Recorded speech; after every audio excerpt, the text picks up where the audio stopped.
Now, alam ko ang business natin ay mabagal lately. Oo. Wala akong sinisisi, okay? Wala akong sasabing pangalan, Moxie.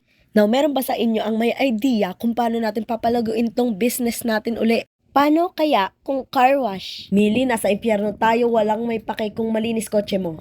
Paano kung billboard? Di natin afford ang billboard, sir. Nakakatulong, Moxie. Saya ko talaga't nandito ka. Nakalimutan nyo na ba kung anong serbisyo natin?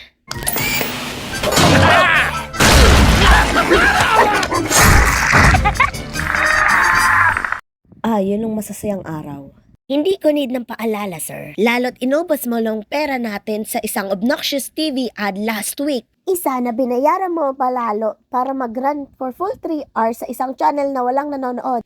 Excuse me, anong obnoxious sa isang masayang jingle, okay? Isa siyang masayang libangan pag may ad na nagsasabi ng kagaguhan. Gusto ng mga taong musical, sir. Tama ka, Millie. Ang ginagawa natin ay basically musical. Sisirain mo ba lahat ng mga pangarap ko katulad ng papa ko? Sir, kasi ngayon, ang tanging nakikita ko ay ang nagsasalitang puwet ng ama ko. Sinisira ang pangarap ko kung sino ako sa loob. Sinusubukan mo bang sirain ang pangarap niya, Moxie? Ay, ano? Akala ko kilala kita. Di kita mapaniwalaan, Moxie, pagkatapos kitang gawing Employee of the Month. Okay, sir. Pasensya na pero di pwedeng ikumpara ang musical jingle sa teatro. Wala talagang may gusto sa mga jingles. Mahilig ako sa jingle. Huwag kang mag-agree sa kanya sa harap ko. Kamusta? Ako si Blitz, silent ang O, at ako ang founder ng IMP. Isa ka bang gago na napunta sa impyerno? O isa ka bang inosenteng tao na ginago ng iba? Anong gagong insurance? Yung dispatch dapat ang nagbibigay ng tamang info sa target. Sobrang dali lang. Umupo ka sa dick, Moxie. Ikaw ang umupo. Umupo gawin mo trabaho mo. Let's, lunggagong ibon, nasa telepono, urgent daw at gusto kang kausapin. Parang maladiti, Effie. Putang ina, isang beses lang yon. Kung hindi ko hinarot yung pribilehiyong gago na yun, wala sa atin ang makakapunta sa lugar ng mortal.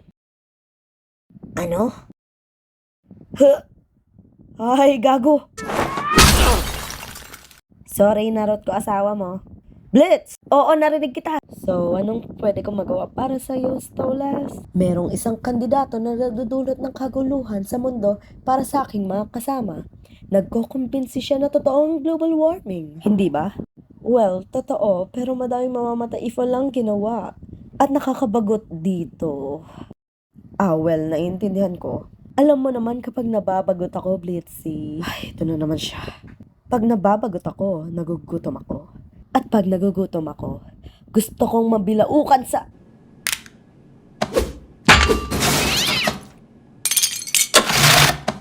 Inumin mo to. At alam mo lang tulay banda sa freeway? Tumae ka doon. Ang sinasabi ko ay mahalagang miyembro si Luna ng ating pamilya. At hindi tayo nag-aalis ng pamilya. Hindi tayo pamilya, sir. Ikaw ang boss, empleyado kami.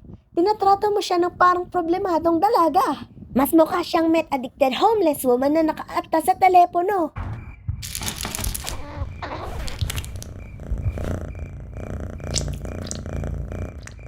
Ano pinapanaginipan mo? Yung panaginip ko about sa magulang kong pinapatay. Pero ngayon, gusto kong bumalik doon. Of all the imps in hell, it's for her that I fell. Oh, Millie.